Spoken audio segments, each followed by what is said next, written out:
কখনো কখনো জীবনের সবচেয়ে বড় আনন্দ লুকিয়ে থাকে ছোট ছোট মুহূর্তের মধ্যে। আজ আবার নিজের ছোট্ট বাগানে চলে এসেছি কিছু সবজি তুলে নেওয়ার জন্য।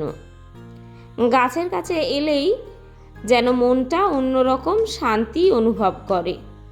ব্যস্ত জীবনের হাজারো চিন্তা, ক্লান্তি সব কিছুই কিছুক্ষণের জন্যে দূরে সরে যায়।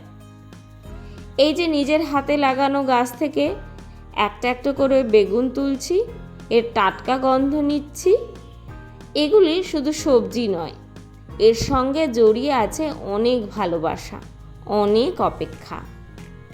একটা ছোট বীজ যখন মাটির ভেতর থেকে ধীরে ধীরে বড় হয়ে ওঠে, গাছ হয়, তখন সেটা আমাদের একটা কথা শেখায়। ধৈর্য ধরলে আর যত্ন নিলে একদিন সুন্দর ফল পাওয়া যায়। জীবনটাও ঠিক এমনই, প্রতিদিন একটু একটু করে নিজের স্বপ্নের যত্ন নিতে হয়।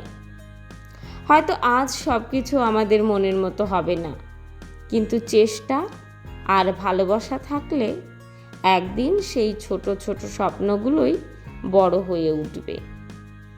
প্রকৃতির কাছে এলে একটা জিনিস বুঝতে পারি, সুখের জন্যে সবসময় অনেক কিছুর দরকার হয় না। কখনো কখনো নিজের হাতে ফলানো একটা সবজি, গাছের নতুন পাতা আর একটু শান্ত সময়ই যথেষ্ট।